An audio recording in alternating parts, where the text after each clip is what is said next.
Welcome to the Florida Gardener Podcast. I'm your host, Jennifer, and today is all about attracting pollinators to the Florida garden. I am so excited for this episode. And guys, I have to say, it has taken me quite some time, but I legitimately have a busy, productive butterfly garden. Like it's a destination for them, not an area they just flutter through.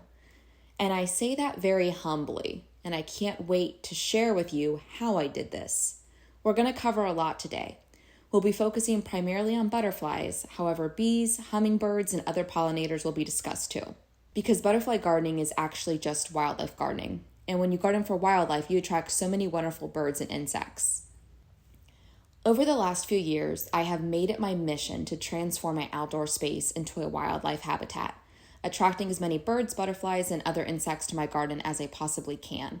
It has also been my goal to do this in as natural a way as possible. Now, what does that mean? 1, plant diversity. You don't see a hedge of 20 podocarpus in nature, do you? The more variety, the better.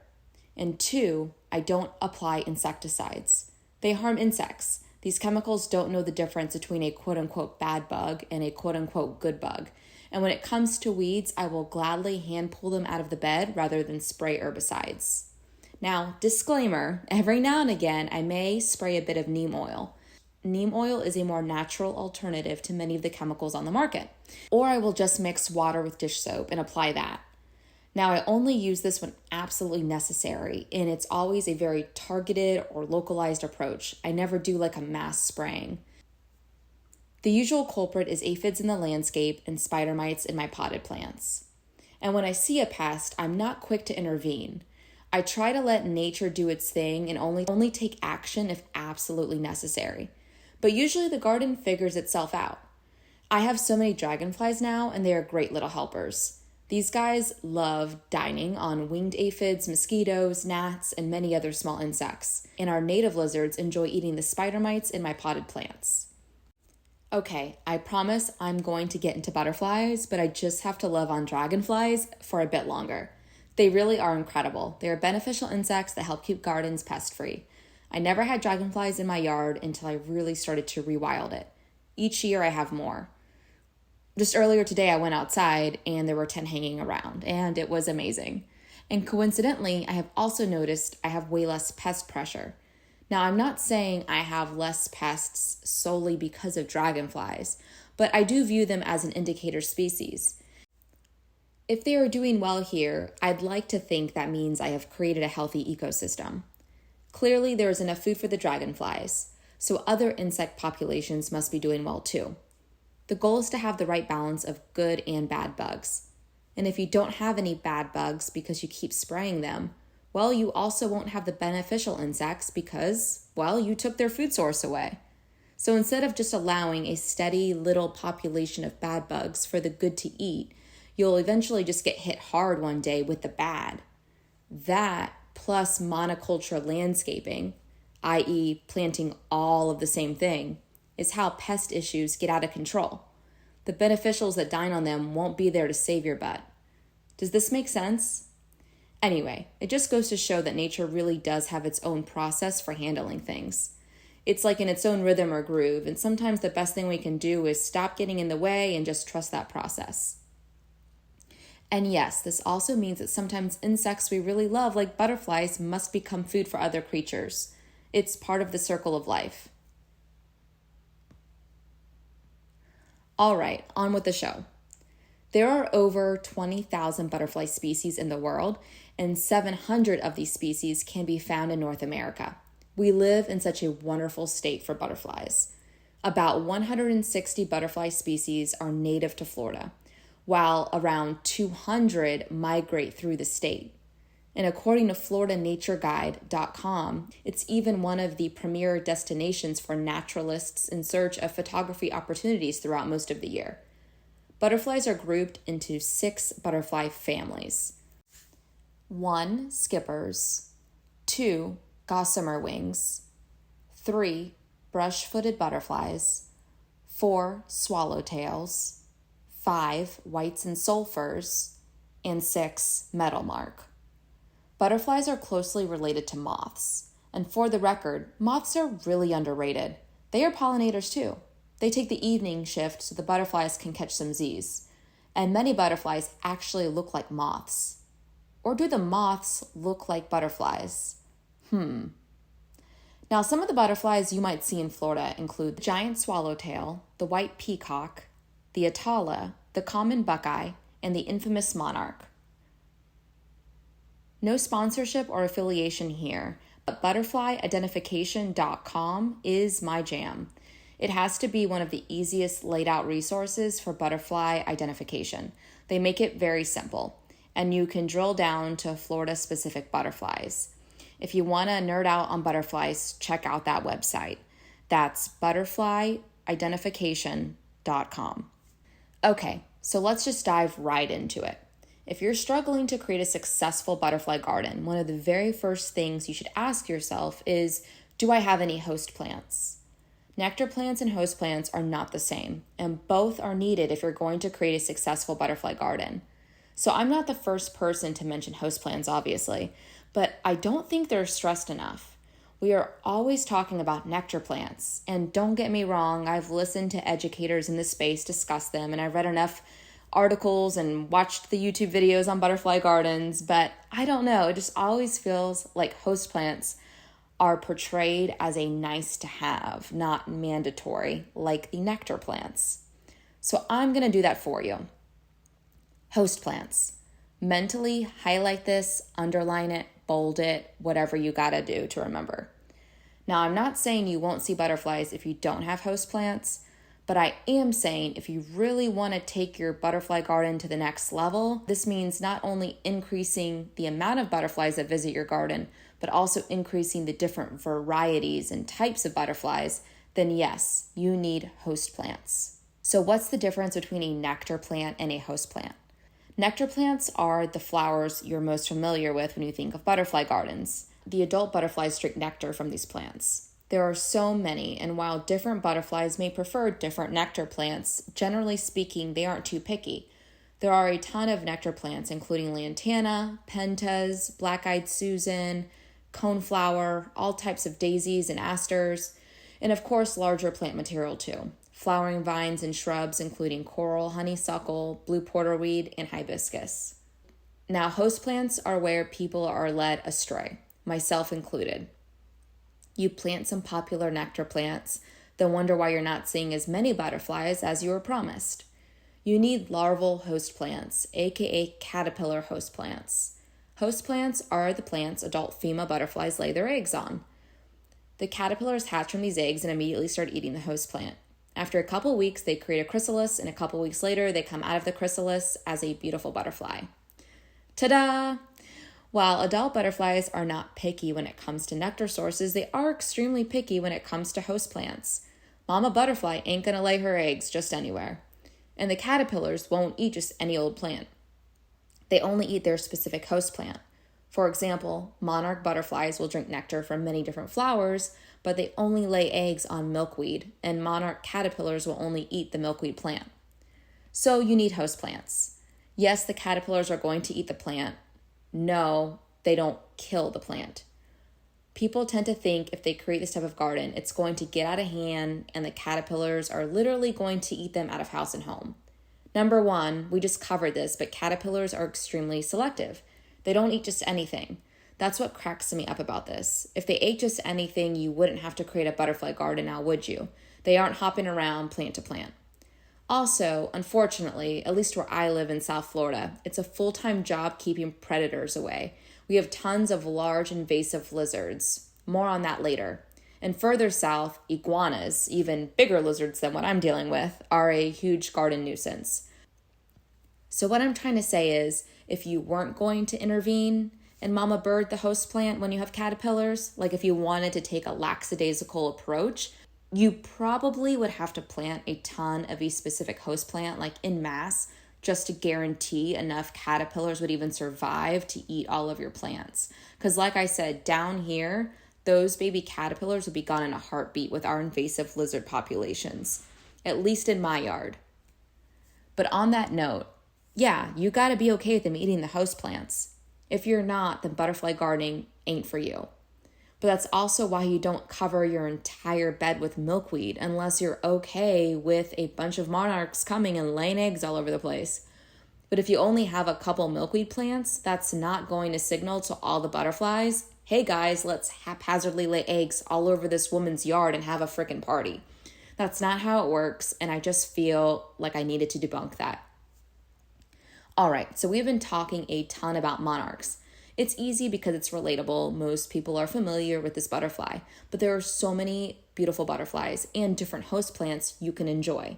For me, raising monarch caterpillars was the gateway drug into raising many other different types of caterpillars. So what are some common Florida host plants and what butterflies lay eggs on them?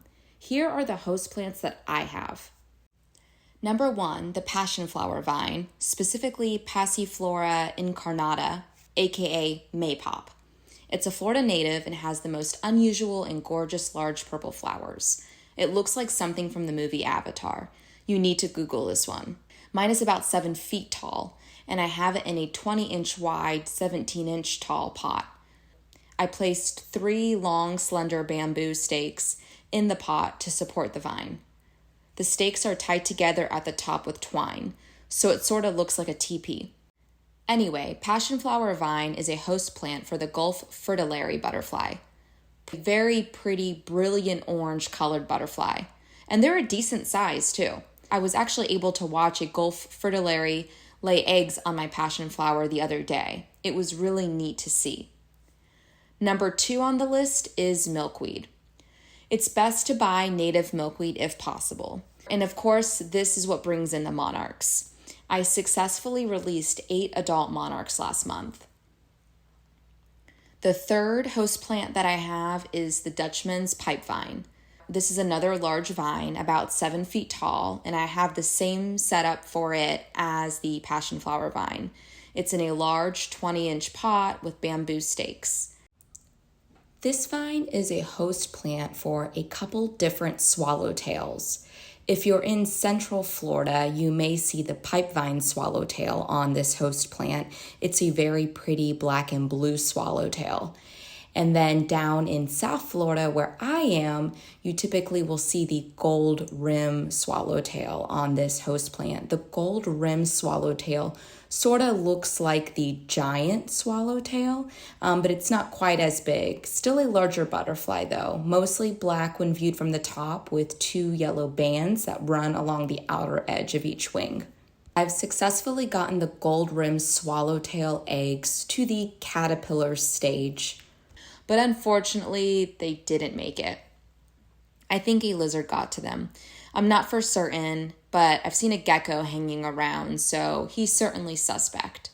I'm prepared with a white mesh netting for the next go around. I plan on covering the Dutchman's pipevine with the netting as soon as I see eggs. Number 4 is frog fruit. Frog fruit is a low-growing ground cover plant. It's actually all over the place, but we totally overlook it. I find it in community lawns and parks all the time. Ironically, it's considered a lawn weed, and people pay to have it sprayed and killed, but it has cute little round white flowers, and it stays rather low. It only grows to 2 to 3 inches tall. So I don't see the issue. It's a Florida native and a host plant for multiple butterflies, including the common buckeye, the white peacock, and I'm going to mispronounce this next one, but it's the fawn crescent. That first word is P as in Peter, H as in Henry, A as in Alpha, O as in Oscar, N as in Nancy. Crescent. All right, so number 5, I actually planted as a nectar source, not a host plant, and that's Biden's alba, aka beggar ticks. But it turns out it's also a host plant for the dainty sulfur butterfly.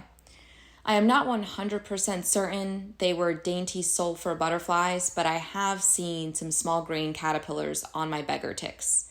The beggar ticks is out in the garden. It's not potted with my other host plants, so it's difficult for me to keep tabs and observe them.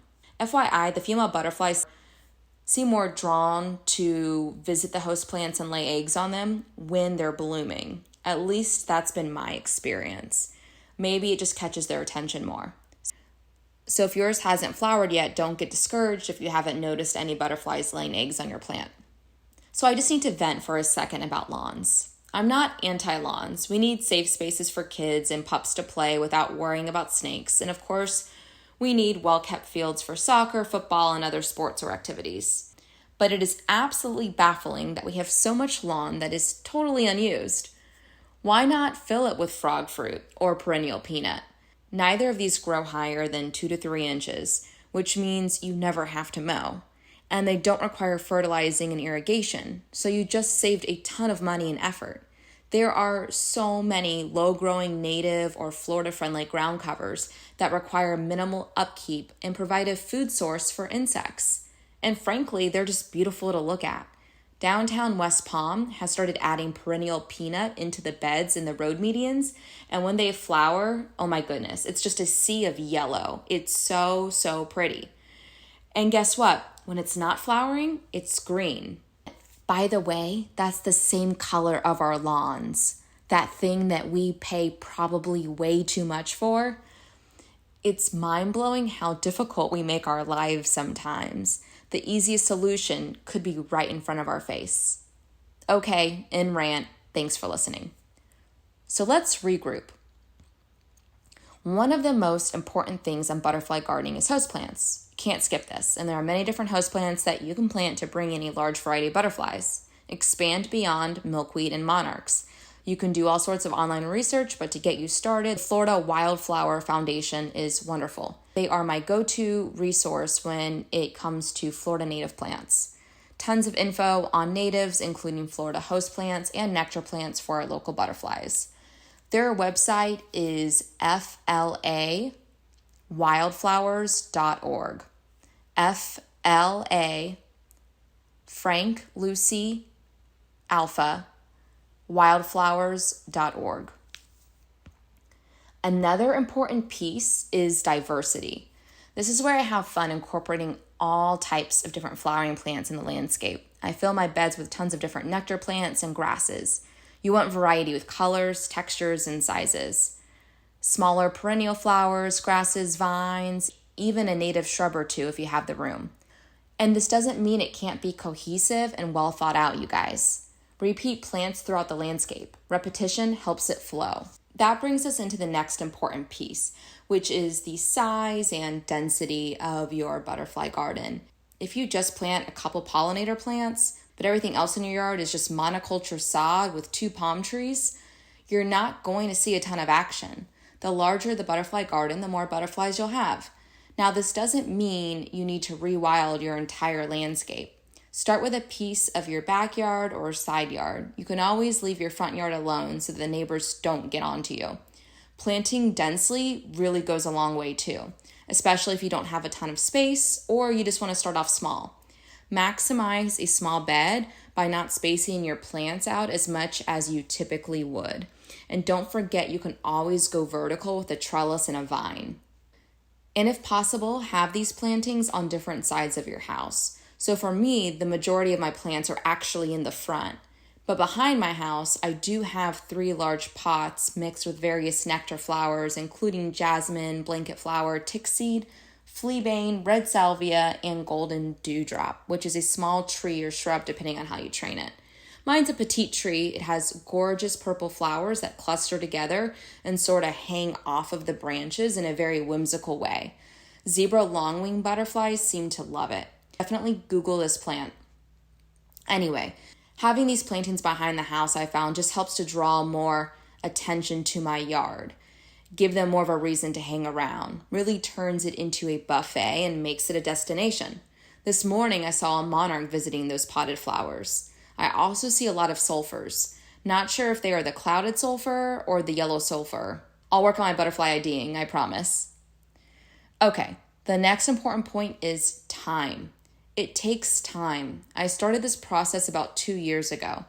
That first summer I planted everything, I didn't see much. It was pretty underwhelming. A year later, I started to really see some progress, but it still wasn't exactly where I wanted it to be. And then fast forward to today, which is about 2 years post the initial install, and I can't go outside without seeing a butterfly.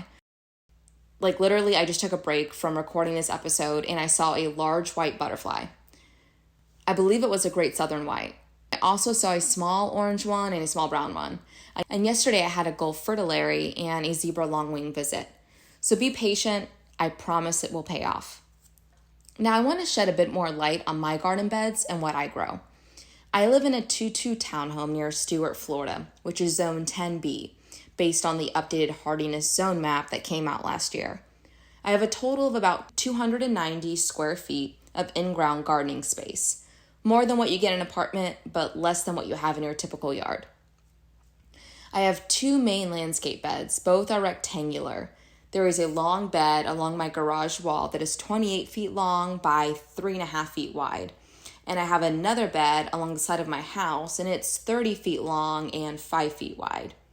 There are 2 other small beds that are awkwardly shaped, and those combined with the long beds I just described gets us to 290 square feet.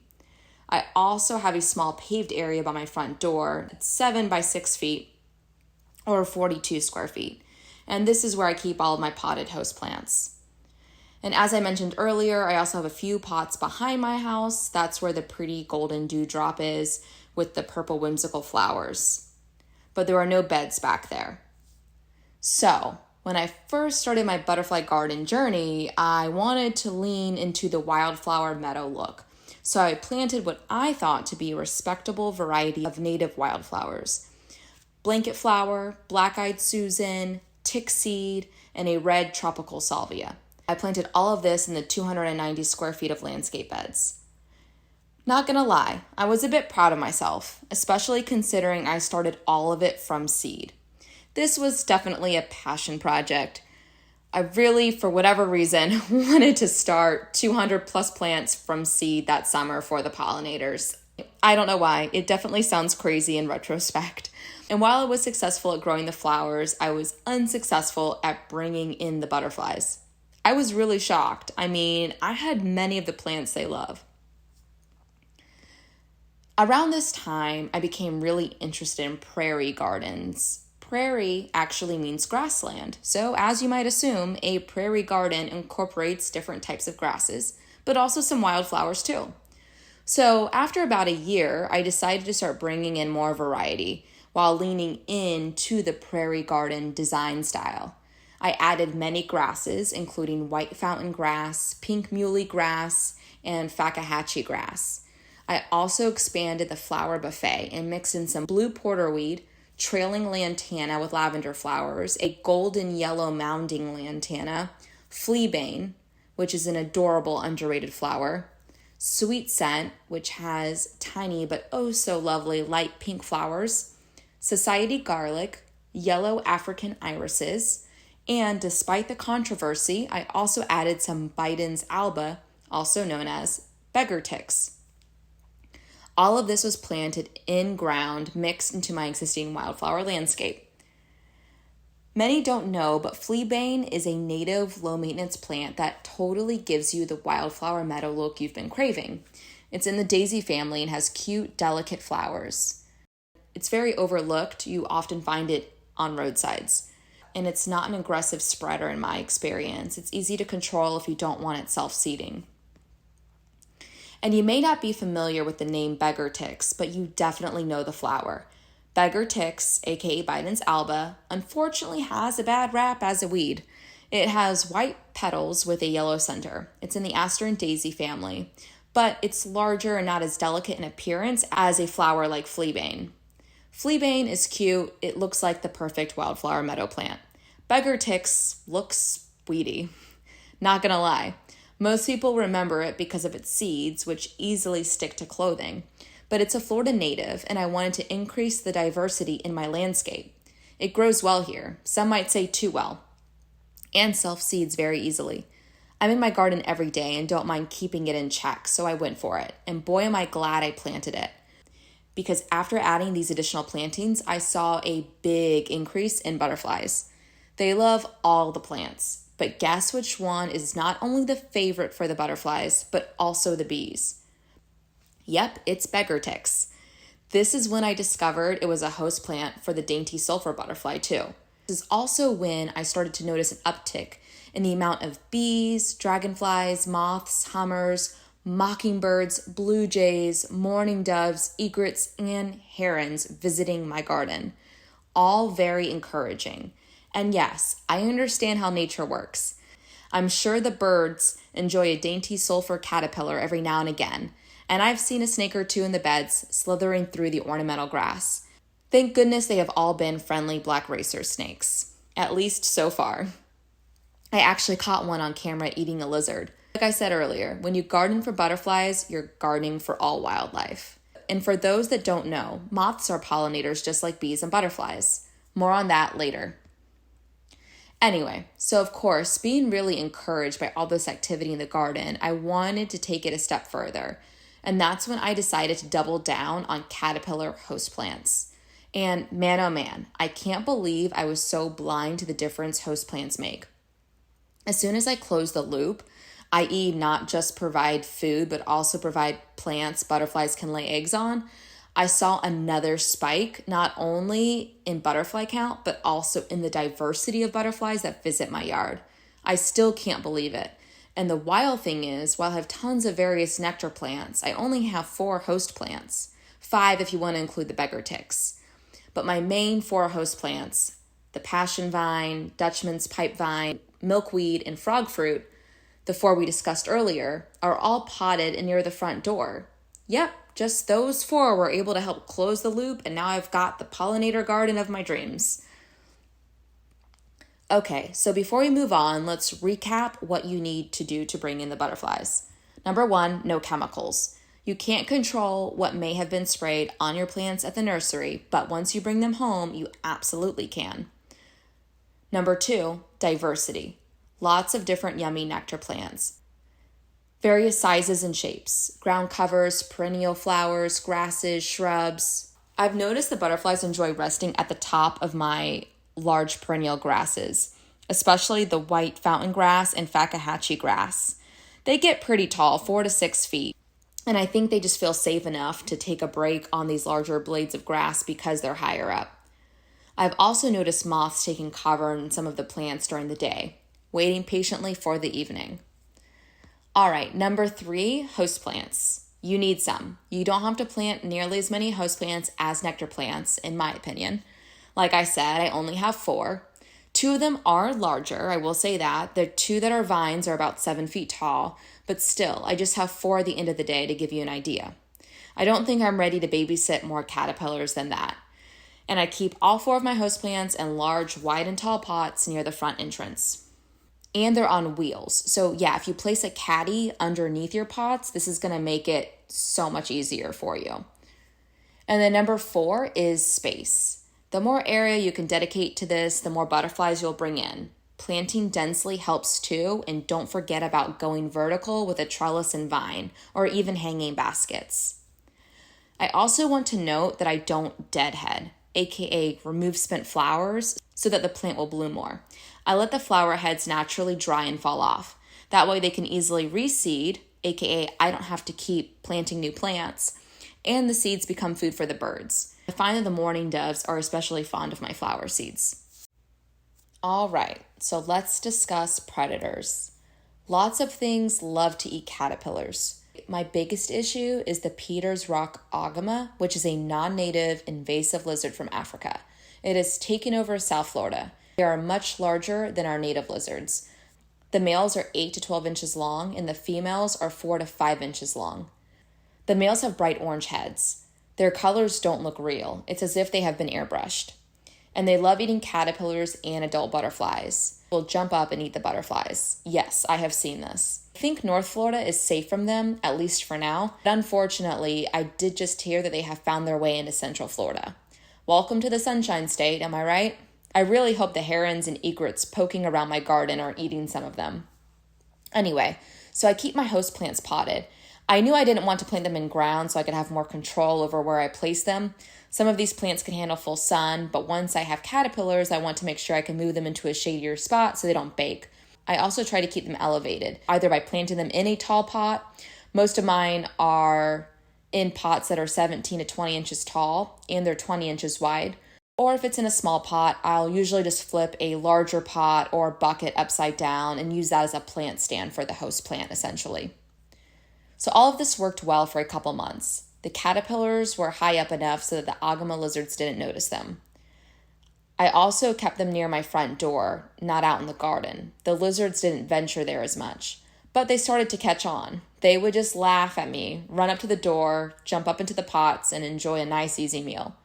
So now I'm still keeping them potted and close to my front entryway, but I'm also using garden mesh. As soon as I see butterfly eggs, I'm placing a fine white garden net over the entire plant. Fingers crossed, that takes care of the problem. And speaking of issues in the garden, I also want to address milkweed. The one we are most familiar with is tropical milkweed. This is what you see in the big box stores. It has red and orange flowers. There is a lot of controversy surrounding this milkweed as it is non-native. It doesn't die back seasonally as the native milkweeds do. Now, it's my understanding that because it doesn't die back, it encourages monarchs to stick around instead of migrating. I've also heard that because it doesn't die back, it causes pathogens and diseases to build up on the plant and easily spread to the next round of caterpillars that dine on the plant. Yes, I have tropical milkweed. I am guilty. Native milkweed can be difficult to source here. I actually tried growing it from seed twice and was unsuccessful both times. Funny enough, I was just listening to a podcast talking about how difficult it can be to germinate milkweed. Anyway, here we are. So I want to share with you my experience with the tropical milkweed. Because oftentimes we are told, hey, don't buy plants that are sprayed with chemicals. They are bad for insects. But how do we really know? Well, I bought a couple containers of this big box tropical milkweed, and I'm just going to cut to the chase. The caterpillars started getting sick, became mushy, and they were excreting a green fluid. Not sure if it was oozing out of their mouth or back end, but it was coming out of their body. And they died. If you Google it, it can be a few different things. So I didn't connect the dots at the time, thinking this could be one of a million different ailments or diseases. After that happened, I cut the tropical milkweed all the way back and repotted it to prevent the spread of whatever that was.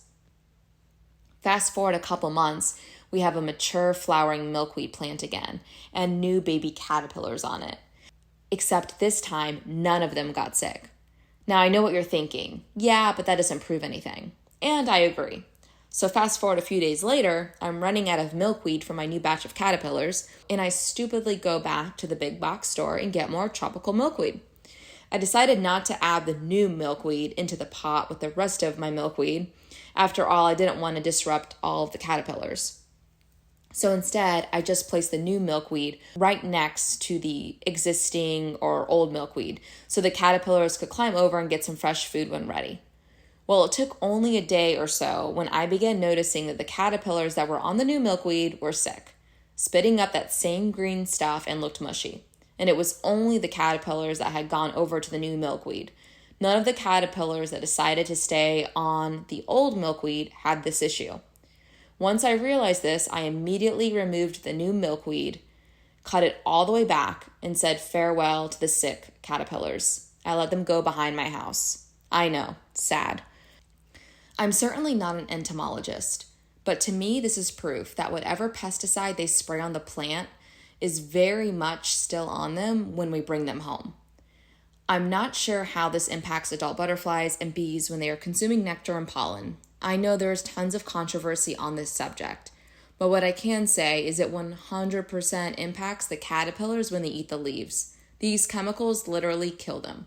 So if you're going to buy tropical milkweed from a big box store, I strongly encourage you to immediately cut it back and repot it. I only leave about 6 inches or so of the stem, and no leaves. Once again, I'm not an entomologist, but on the flip side, the good news is it would appear that the chemicals only impact the vegetation sprayed, not new growth. So if you get rid of the old growth, the new growth should be fine for them to eat. Now, what I will say is I was in Jupiter recently, and a big box store down there was actually advertising pesticide-free tropical milkweed. Yay! So I was really happy to see that. Yes, they are still selling us tropical milkweed instead of native milkweed, but it's pesticide-free, which is a win in my eyes. No matter how small, progress is progress. And we as the shopper need to understand that flowers that aren't sprayed with a ton of chemicals don't always look the same as the ones that are sprayed. The pesticide-free tropical milkweed wasn't as bright, lush, and green. And we need to accept that as the consumer. After all, the big box store is only going to sell what we buy. Remember that. Nature isn't perfect. If you've spent any time on public land, you'll see firsthand plants with browning leaves or holes in them, so we shouldn't expect our yard to look perfect. That's the problem with the Great American Lawn. Why and how are they so green? I'm not going to get into all of that with you, but we should be questioning how it's done, what it really takes to create, in my opinion, a very artificial and sterile landscape. FYI, when it comes to tropical milkweed, it's a good idea to get into the practice of always cutting it back, no matter what. Every time after you have butterflies emerge from the chrysalis, just cut it back. Like I said, I cut mine back to about 6 inches and I don't leave any old leaves. This helps keep monarchs from lingering around and laying more eggs. Hopefully they move on and migrate if needed, but it also helps prevent the spread of monarch diseases that are apparently a very big issue. And just try to buy native milkweed. This is one of those things where it's like, do as I say, not as I do. It really is better for them. And as a bonus, unlike tropical milkweed, native milkweed comes in a ton of different colors and sizes, making it very interesting to garden with. And hey, I garden full time and it's still challenging to always do the right thing. Cause where does it end? I mean, the clothes that I'm wearing right now probably somehow negatively impact a rare grasshopper in the Amazon, So all I'm saying is do the best you can and learn as much as you can along the way. I don't think it's ever a good idea to be an extremist. There are a lot of purists out there that would love to burn me at the stake for buying tropical milkweed, but you're never going to convince someone to join your quote-unquote side if you're extremely intense and judgmental. Just my 2 cents. All right, moving on. When we think about butterfly gardening, we envision daisies and bright colorful vines, but the truth is, many butterflies rely on overlooked ground covers. Some use grasses as host plants, and others prefer trees. The Atala butterfly's preferred host plant is the kunti, which is a cycad and also a prehistoric plant. For those that don't know, the kunti almost looks like a fern, but it's more hardy, not as soft and delicate. Many would never assume the kunti is a butterfly garden plant. No bright, cute flowers here, but these butterflies need it. And sadly, the Atala is actually struggling right now from a lack of kuntis. Another important butterfly tip is this. Try to plant your butterfly garden in an area of your yard that is easily viewed while indoors. Why? You'll see way more. You wouldn't believe how many butterflies I would have missed or just assumed never stopped by if I didn't just happen to catch them fluttering near my office window while working. The key is to make them windows that you already naturally look out of frequently. If it's just a random window that isn't used or has shades over it, there is no reason to plant a butterfly garden outside that window. I have 2 different viewing areas in my home. The main viewing area is at my kitchen window. I look out this one the most. Whether making a pot of coffee in the morning or taking a call, I tend to gravitate towards this window. I'll stand here and look out. So right outside this window is a clear view of the majority of my landscape beds, which are full of nectar plants. This is also where I keep my potted host plants. They are right up against the window, so I have a close-up view when the butterflies visit to lay eggs and can keep an eye on the caterpillars as they grow. My second viewing area is for my office, which is on the other end of the house opposite the kitchen. Back here, I don't have nearly as many plants, just the 3 pots I mentioned earlier. But they are larger pots, probably 20 inches wide, 17 inches tall, I think. And I've packed them full of lots of yummy nectar plants, including jasmine, fleabane, red salvia, tickseed, blanket flower, and a gorgeous golden dewdrop, which I already told you about. And get this. So I used to have that golden dewdrop in an area of my yard that I couldn't easily see from inside. I had heard that they were butterfly magnets, but I didn't believe it. And then I moved it to its current location by my office window, and man, oh man, that's when I discovered the zebra longwing loves the golden dewdrop. I about lost my mind. That's the only plant it seems to care about in my yard. You may not see them, but it doesn't mean they aren't there. This happens all the time with me and hummingbirds. I'll get a text from Tony, my boyfriend. Hey, hummer in the yard. And I'm like, what the heck? If you asked me, I'd say I rarely see them, but Tony sees them much more frequently. Now, aside from being able to passively observe butterflies fluttering around, another benefit of having the flowers within eyesight is you'll start noticing their nectar flower preferences. The yellow sulfur, or it might be the clouded sulfur, loves hibiscus. I notice them the most on red and pink flowering hibiscus. and I haven't been able to ID it, but there is a tiny butterfly that loves the blanket flower, as does the monarch. The zebra longwing loves the golden dewdrop, and the great southern white seems to enjoy the blue porterweed. Not to say these butterflies are only getting nectar from these specific plants in my yard, it's just what they seem to gravitate to when they visit. And everything loves beggar ticks. Seriously, everything. It's like the caviar of nectar plants. All the butterflies, moths, and bees. Now, I don't use hummingbird feeders. For those unfamiliar, you can fill them with sugar water to attract hummingbirds. The issue with this is you have to change it out every day. It constantly needs to be cleaned to prevent the spread of disease. And in my experience, ants end up all over it and it's a mess. I also sort of like the challenge of bringing them in naturally with plants. Let's just say my main goal is to become a real-life Snow White. Except let's keep the gators and poisonous snakes at a safe distance. Anywho, it's a huge sense of accomplishment when you've picked the right plants and they come to it. And it's way less maintenance than a hummingbird feeder. If you do decide to put up a hummer feeder, or you currently have one, try not to use the red liquid feed from the store. The color red attracts them, and that is why it's dyed that color, but it's artificial dye and has been proven to hurt hummers. I watched a very dry but informative virtual presentation that UF actually put on. It was all about hummingbirds. Make sugar water at home instead, but make sure it's not too sugary. Find a reputable recipe online, because if you add too much sugar, that isn't supposed to be good for them either. See what I mean here, though, about it requiring more maintenance than plants? If you're going to do it the right way, this is definitely more work than just planting flowers. I'm already over it just typing this. Okay, so what plants do hummingbirds like? They love many different flowers, but are especially fond of tubular and funnel-shaped flowers. Their long, narrow beaks can fit perfectly in to get the nectar. Salvia immediately comes to mind. There are tons of different salvias, so go crazy. They also like vines, such as the trumpet creeper vine and bleeding heart, and shrubs such as firebush and firespike. They prefer warm colors. Red is certainly their favorite, but orange draws them in too. Makes sense then that we see them the most at our red salvia. And while both the shape and color of the flowers are important, my personal observation is that flower shape may be more important than the color. In my experience, they will select a tubular-shaped purple flower over a red flower that isn't tubular or funnel-shaped. This is just my observation in my yard.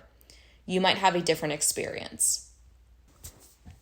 And don't get discouraged. Remember, just because you don't see them doesn't mean they aren't visiting. Moving on to bees. Bees love cooler colored flowers. Purple salvia and blue porterweed are great for encouraging bees to visit. And don't forget beggar ticks. I see them on it all the time. I swear beggar ticks is like the creme de la creme of flowers. I don't know what Mother Nature put in it, but bees, butterflies, they all are addicted to this dang native wildflower, or quote unquote weed. They also love the jasmine behind my house. Another thing I want to mention is I've been hearing a lot of negative press surrounding honeybees. So I don't know a ton about this, but it's my understanding that our native bee populations are struggling because everyone is so hot to trot on honeybees. Most bees don't produce honey. Out of about 20,000 species of bee, only 8 species produce honey. Now, like I said, take this with a grain of salt, haven't done a ton of research, but my assumption is we are overbreeding honeybees and they are probably being introduced into areas where they don't naturally live. So our native bees are having to compete. Just food for thought.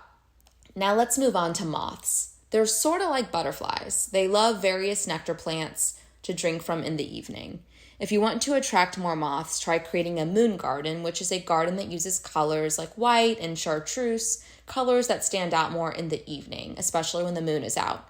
And if your goal is to help the moths, try not to keep your outdoor lights on all night. Artificial lights really mess with them.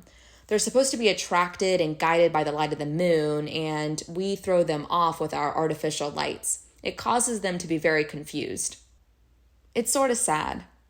But don't worry, I'm guilty of this too. I used to have solar lights I kept on all night. Anyways, like butterflies, each type of moth has specific host plants it will seek out to lay eggs on. There are some really neat moths out there. I've seen like these deep, solid yellow moths, blue ones that are as large as my hand. They're incredible and deserve just as much respect as butterflies. Team Moth. Bats are incredible pollinators too. Did you know we wouldn't have tequila without them? Tequila is made from the agave plant, and bats pollinate agave. They pollinate much more than that, many fruits and vegetables. And they eat mosquitoes. Team Bat. All right, so that wraps up episode 11 of The Florida Gardener. We will see you next week for episode 12. And in the meantime, if you'd like to download one of my Etsy garden templates, purchase seeds, or check out my social, you can access everything through my website, rootsredefined.com. That's roots, ROOTS, redefined, REDEFINED.com. All right, thanks guys. We'll see you again soon.